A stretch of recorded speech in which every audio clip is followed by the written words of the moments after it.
You know, I distinctly remember back during the TF-Wire days asking for this.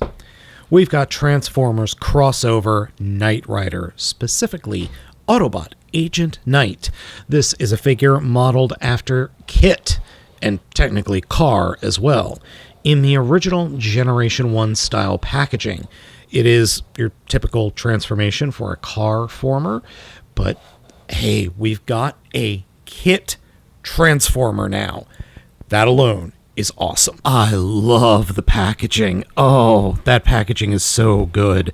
Now, if you've never watched Knight Rider from the 80s, the show started off with the car driving towards the viewer with this exact frame in shot. I did the best job I could getting that thing out of the container or its packaging without damaging the packaging, because I just love that sunset. And here we have the Knight 2000 in vehicle mode. It is a thing of beauty.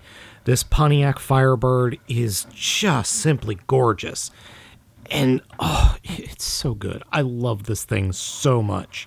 Now, you might be wondering, wait a minute, that's a big air scoop down there underneath that bonnet or that hood. And look, there's a little Autobot symbol. That is where the lights and sounds come from. Sounds come from a speaker here. The light bar, or the iconic light bar, does light up, and the figure does require 3 LR44 batteries, not included. I had to scramble around and pull apart my storage area in order to find them. I knew I had them. I'm glad I kept looking, because I got them in here. So, let's listen to some lights and sounds. But before we get to that, the headlights do flip up. You just have to push on the back of them, and they will fold out like that. They don't look great. They're just like white plastic stickers. I am the voice of Knight Industry 2000's microprocessor, KITT for easy reference. KITT if you prefer. Hold on, this could be a bit bumpy.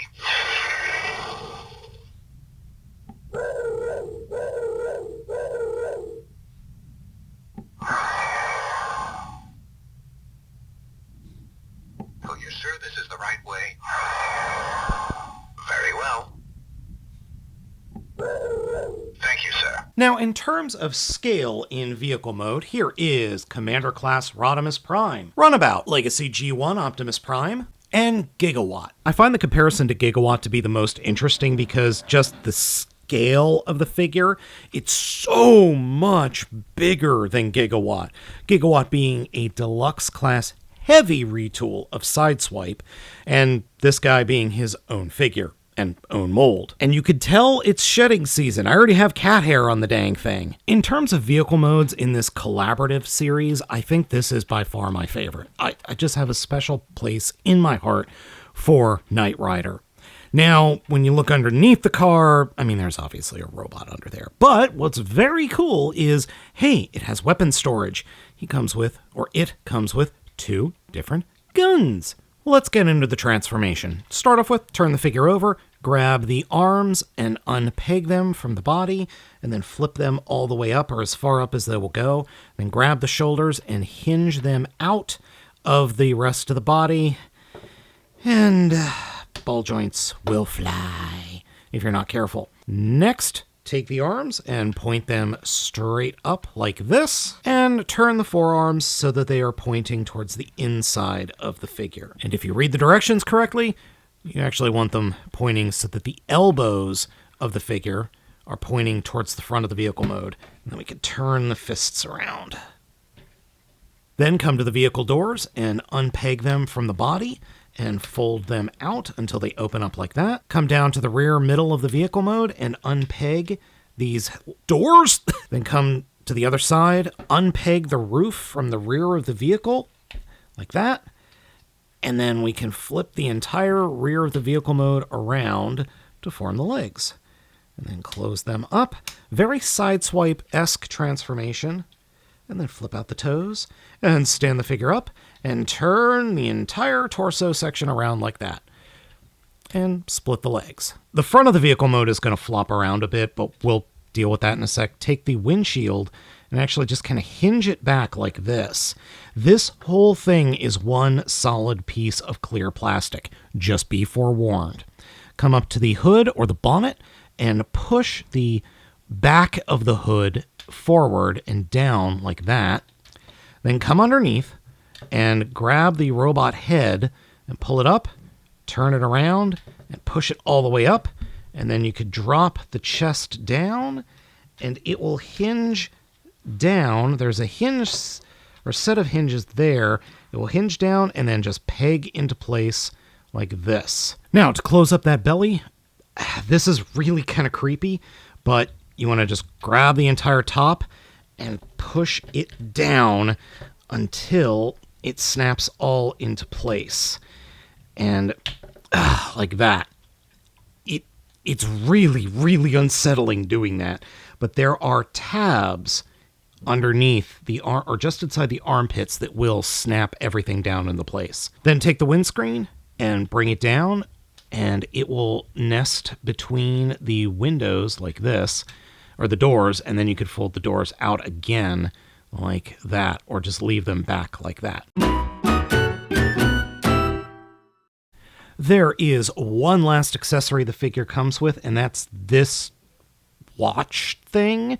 I think it's supposed to be modeled after Michael Knight's watch that he communicates with Kit with, and that will peg in right on the left wrist like so. And just so you know, it won't work on the other wrist. And here we have Autobot Knight in robot mode, and this really, really feels like a throwback to the original G1 Transformers.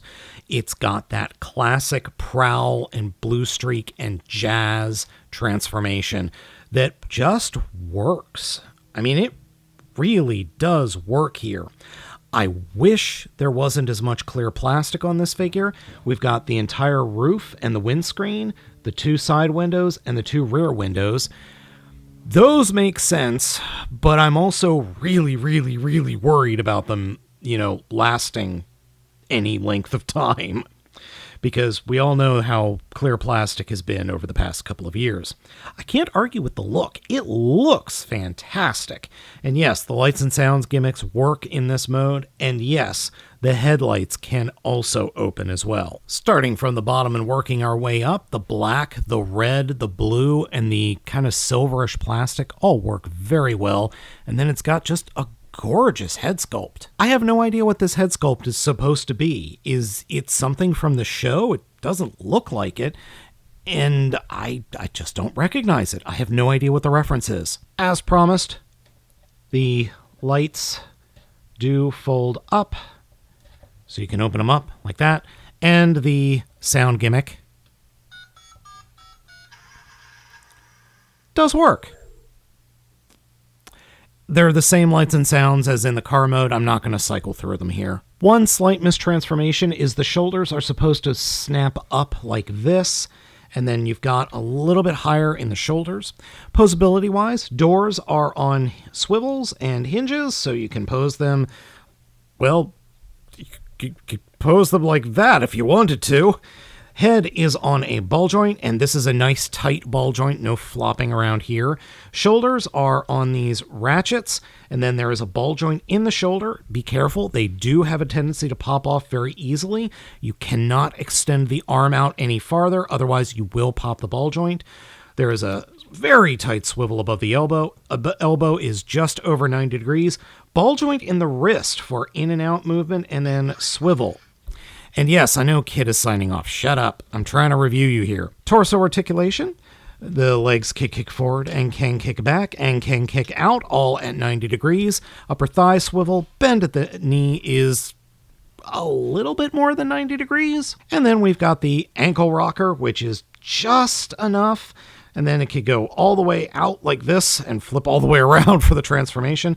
There's a little bit of toe movement for the transformation, though the fact that the toe can curl down does open up a little bit more possibilities with posability. In terms of scale, Commander Ultra Magnus, Shattered Glass ER Optimus Prime, Super Monster Convoy, Dragon Megatron, SS-86 Leader Class Springer, and Gigabolt. All in all, this thing is pretty great. Everything is tight. The only actual complaint I have in terms of quality control is specifically the left shoulder keeps popping the ball joint.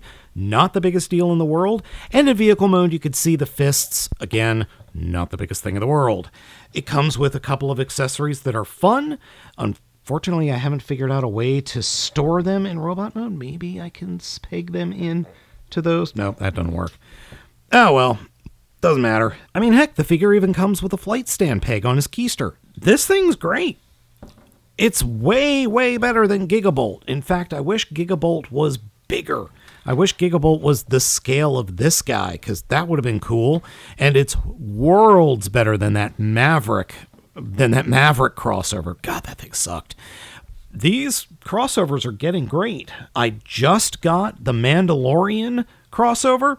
It is equally fine. And I really need to review the Party Wagon. From everything I've heard, it's also pretty darn good. So folks, let me know what you think of Autobot Night down in the comments. Thank you all for watching. I have been Baltmatrix, and I hope you all have a wonderful day.